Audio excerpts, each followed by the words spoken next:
Detasemen Khusus 88 Anti Teror Polri menggeledah rumah yang dijadikan gudang penyimpanan ratusan kotak amal berlabelkan Las Aba. Ratusan kotak amal itu diduga menjadi sumber pendanaan terorisme jaringan Jamaah Islamiyah. Penyitaan ratusan kotak amal ini merupakan pengembangan dari penangkapan 3 terduga teroris di sejumlah tempat di Provinsi Lampung pada Minggu dan Senin kemarin. 3 terduga teroris yang ditangkap yakni SU, SK, dan DRS. Penggeledahan gudang rumah yang dijadikan gudang penyimpanan ratusan kotak amal terletak di Jalan Mahoni, Wai Halim Permai, Bandar Lampung, pada Selasa 3 November 2021. Nggak tahu saya untuk pengumpulan dana. Memang ada kalimat yang disampaikan, mari kita sama-sama untuk beramal sehari 1000. Kalau yayasan udah lama, ada sekitar 5 tahunan sampai sekarang. Tapi begitu pernah ada gunjang-ganjing bahwa ini ada untuk menyumbang ke teroris pada saat itu, langsung mereka ini agak tutup gitu loh. Dari hasil penggeledahan, Densus 88 Anti Teror menyita 791 kotak amal berlebar Las Aba. Untuk kepentingan penyelidikan, ratusan kotak amal yang diduga digunakan untuk mendanai kegiatan terorisme, jaringan Jamaah Islamiyah tersebut dibawa menggunakan truk ke Makobrimob Polda Lampung. Sempat berkembang informasi bahwa adanya penggalangan dana melalui kotak amal dan sebagainya. Inilah salah satu yang bisa kita ungkap ya. Dari 3 pelaku yang sudah diamankan ini tentunya tidak tertutup kemungkinan ini adalah salah satu pelaku dari pengembangan baik dari Jakarta dan Medan ya. Jadi pelaku ini di dalam melakukan aksinya adalah salah satu simpatisan juga yang memang di dalam jaringan terorisme Jamaah Islamiyah. Dan ini dalam melakukan aksinya selalu dapat melakukan penggalangan dana, bahkan juga melakukan pengkaderan. Menurut keterangan warga setempat, aktivitas terkait kotak amal di gudang tersebut sudah berlangsung sejak 5 tahun lalu. Namun belakangan, aktivitas kelompok tersebut mulai tertutup. Pasca maraknya, isu kotak amal menjadi dana untuk kegiatan terorisme Jamaah Islamiyah. Dari Bandar Lampung, kontributor Berita 1, Roy Triyono. Ya, pemirsa, Densus 88 Anti Teror Polri menggeledah gudang penyimpanan ratusan kotak amal yang diduga menjadi sumber pendanaan teroris. Penyitaan ratusan kotak amal itu merupakan pengembangan dari penangkapan 3 terduga teroris di sejumlah wilayah Provinsi Lampung 3 November 2021. Untuk membahas hal tersebut sudah bergabung bersama kami melalui telekonferensi ada Direktur Deradikalisasi Badan Nasional Penanggulangan Terorisme Irfan Idris dan juga pengamat terorisme dan intelijen Universitas Indonesia Ridwan Habib. Saya sapa terlebih dahulu. Selamat siang Pak Irfan dan juga Mas Ridwan, apa kabar? Selamat siang. Oke, baik. Baik, nampaknya kami terputus dengan Pak Irfan. Saya ingin ke Mas Ridwan terlebih dahulu. Mas Ridwan, kalau Anda melihat terkait dengan kemudian penyitaan kotak amal, ini bukan pertama kali terjadi ya Mas ya, ini juga sudah beberapa kali ya informasinya atau beritanya begitu. Analisa Anda terkait dengan penyitaan kotak amal ini seperti apa untuk yang di Lampung ini? Ya, ini membuktikan bahwa kelompok DI itu tidak gentar dengan penangkapan-penangkapan yang sebelumnya ya. Ini satu tantangan yang saya kira cukup serius, terutama bagi pemerintah, BNPT, dan Detasemen Khusus 88. Ternyata kelompok teroris ini selalu mencari cara-cara baru, ya. Walaupun teman-temannya, seniornya, orang-orang yang lain sudah ditangkap kira-kira 6 bulan, 7 bulan yang lalu, tapi ternyata mereka masih mengedarkan modus yang sama dengan kota infak dan cukup banyak ya, hampir 100 ya, 100 kotak. Dan ini kalau misalnya satu orang satu kotak saja ambil nilai paling rendah 100.000 sehari, itu sudah berapa dengan balikan faktor kali. Dan itu digunakan untuk menurut pernyataan polisi kan untuk persiapan terorisme ya, membeli bahan senjata, memberangkatkan orang ke luar negeri, melakukan pelatihan dan menyiapkan lahan pelatihan. Jadi saya kira kita cukup langkah 88 untuk membongkar secara global dan menyeluruh ya jaringan ini, jadi tidak potong-potong, tidak hanya tapi nanti juga link-link mereka yang ada di Indonesia gitu Pak Desya. Mas Ridwan, kenapa kemudian mengumpulkan dana dengan cara tadi lewat kotak amal, kemudian juga mungkin dengan cara-cara yang bisa dikatakan mainstream seperti itu. Katakanlah untuk kotak amal itu sendiri, kenapa kemudian ini sering kali dilakukan untuk pendanaan aksi-aksi terorisme seperti itu? Apakah bisa dikatakan ini adalah cara yang kemudian paling mudah, paling aman, paling instan, atau seperti apa? Ya, secara sederhana itu cara yang paling tersamarkan di tengah masyarakat ya. Kalau mereka menggunakan misalnya PAI atau perampokan atau membobol kartu kredit atau membobol website, itu kan resiko pidananya mereka kan lebih besar ya. Mereka akan cepat tertangkap. Tetapi dengan menggunakan kotak amal seperti itu, masyarakat umum yang biasa, mereka tidak bisa membedakan apakah ini adalah kotak amal untuk kegiatan terorisme ataukah ini kotak amal beneran untuk usaha amal gitu. Nah dari situ kan mereka mendapatkan keuntungan terutama dari orang-orang umum ya, masyarakat umum yang belum begitu paham tentang modus-modus seperti ini. Oke, jadi kalau berbicara soal sumber pendanaan, sebetulnya yang didapatkan sumber pendanaan mereka sebetulnya apa saja, Mas Ridwan, kalau bisa dijabarkan? Ya, salah satunya kan tentu mereka membuka donasi ya. Misalnya yang kemarin dibongkar di Jakarta itu namanya Syam Organizer. Itu semacam LSM, semacam organisasi pengumpul dana. Bahkan mereka mendaftarkan aktanya ke Kementerian Hukum dan HAM dan berhasil mendapatkan dana hampir 150 miliar selama beroperasi. Jadi dengan kedok sebagai LSM. Kemudian ada juga sumbangan-sumbangan perorangan ya. Dan juga barangkali kalau ditelusur dengan teliti oleh PPATK mungkin saja ada dari luar negeri. Bagian dari jejaring mereka yang di luar negeri. Tentu yang terakhir dibongkar ini adalah yang konvensional dengan menggunakan kotak amal itu. Oke, baik Mas Ridwan, kita akan lanjutkan di segmen berikutnya. Kita akan coba hubungi Pak Irfan lagi di segmen berikutnya. Pemirsa tetaplah bersama kami, langsung segera kembali usai jeda.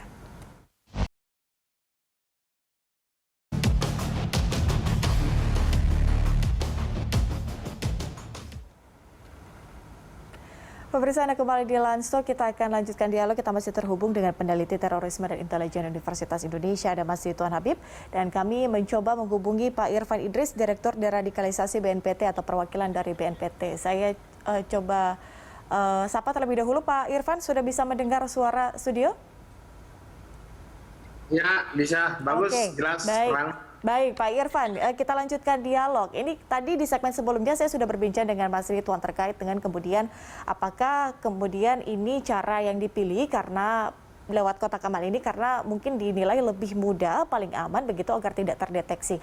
Kalau investigasi dari BNPT sendiri sebetulnya bagaimana Pak ini yang terjadi untuk case yang di Lampung ini? Ya, Badan yang mengkoordinir bekerjasama dengan berbagai stakeholder dan aparat keamanan dan lapisan masyarakat di setiap wilayah. Tentu ini kita pertama-tama BNPT mengucapkan apresiasi kepada masyarakat dan aparat keamanan yang membuka tabir langkah dan strategi yang dilakukan oleh kelompok JI di dalam menyalahgunakan dan menyalahkan amanat masyarakat dalam memberi sumbangan dengan menggunakan untuk pelatihan perang, pembelian senjata, dan tentu mempersiapkan dana-dana itu untuk mengirim warga negara Indonesia ke wilayah konflik.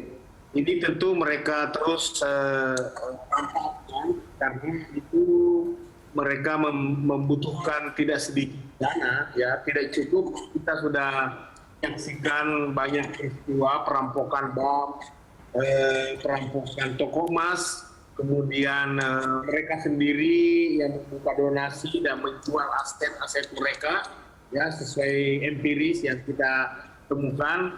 dan ini terus kita koordinasikan tentunya dengan teman-teman 88, Pemda, dan masyarakat serta tokoh masyarakat setempat dimanapun berada, bukan hanya di wilayah yang disebutkan di mana ditangkap 3 orang tersangka yang sebelumnya ada 5 orang di wilayah yang sama, tetapi di seluruh wilayah Indonesia. Bahkan tadi Mas Ridwan mengatakan ya kemungkinan mendapatkan anggaran dari bukan hanya di Indonesia. Karena itu mereka intinya mereka menggunakan segala macam cara untuk mengumpulkan dana karena ya mereka yakin negeri ini negeri togut, jadi semua halal untuk dilakukan. Jadi kita perlu heran mengapa mereka menyalahgunakan dana-dana itu. Yang perlu kita waspadai bagaimana mengajak masyarakat untuk tetap hati-hati meskipun itu labelnya sumbangan, kotak amal, sumbangan dan kaum berada. Ini sangat mencengangkan dan menyalahgunakan memberikan sumbangan ke jalan. Baik, Pak Irfan, kalau Anda katakan masyarakat diminta untuk hati-hati, agak sulit Pak kalau misalnya meminta masyarakat untuk kemudian membedakan mana yang benar-benar untuk kotak amal, untuk aksi sosial, dan mana mungkin yang tidak begitu atau melenceng penggunaannya. Ini seperti apa kemudian langkah-langkah preventif yang sudah mungkin dan akan dilakukan dari BNPT untuk mengedukasi masyarakat? Karena kalau melihat sebetulnya tidak ada ciri-ciri khusus kan di kotak amal itu Pak? Ya, ini perlu menjadi atensi dengan adanya langkah dan strategi serta pemberitaan dari banyak media yang masyarakat saksikan langsung. Tentu sudah mulai hati-hati dimanapun berada, karena di dalam Undang-Undang Nomor 5 2018 ada 3 strategi pencegahan. Tentu mereka tidak mengatakan penggunaannya untuk digunakan membeli senjata, tetapi yang pasti kita sudah ketahui jika ada kotak amal yang bertulis BM ABA, ya, Lembaga Amal Zakat Baitul Mal Abdurrahman bin Auf, ini jelas disalahgunakan nanti sumbangan yang dikumpulkan. 3 cara yang kita gunakan itu strategi yaitu kesiapsiagaan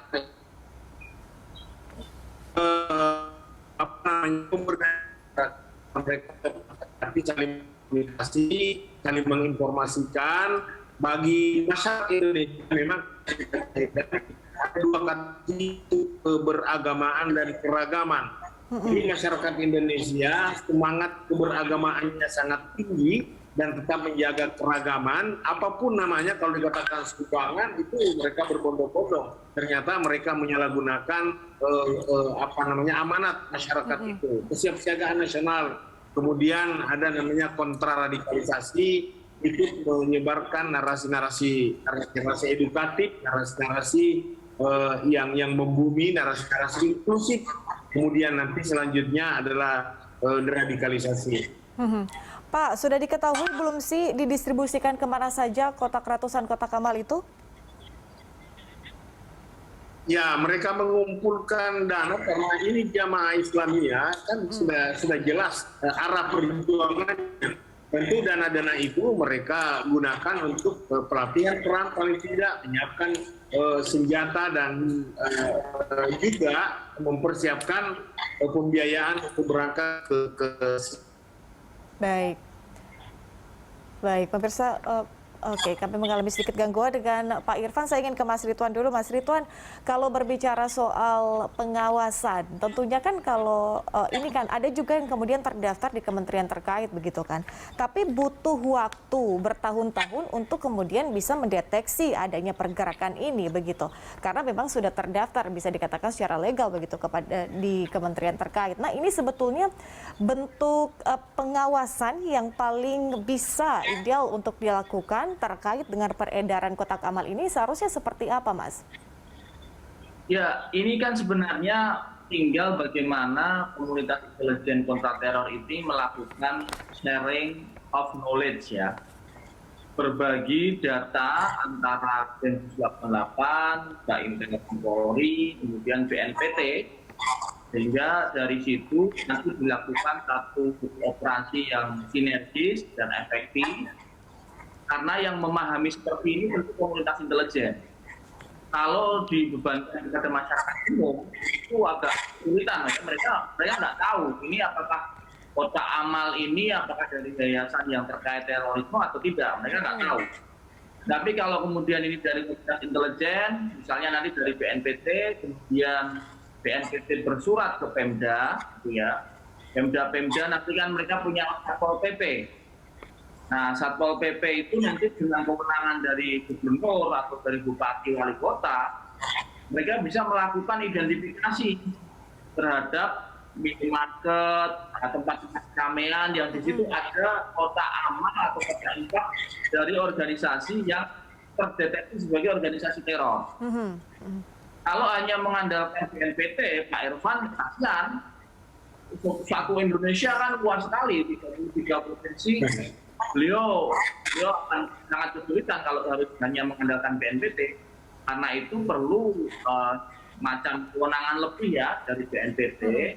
Sehingga nanti dengan bersurat ke Pemda ini bisa melakukan upaya pencegahan. Gitu loh. Jadi Satpol PP, Polsek setempat, gitu ya, Polsek setempat itu bisa melakukan identifikasi apakah di daerahnya terdapat organisasi pro-DI dan kota-kota infak yang disamarkan sebagai sarana pencarian dana terorisme itu. Oke, artinya memang koordinasi sampai dengan lingkup terkecil itu yang paling dibutuhkan agar kemudian ini tidak terjadi peredaran lebih luas, lebih masif lagi karena kurang pengawasan tadi. Mas Ridwan dan juga Pak Irfan, kita akan lanjutkan di segmen berikutnya. Pemirsa, tetaplah bersama kami.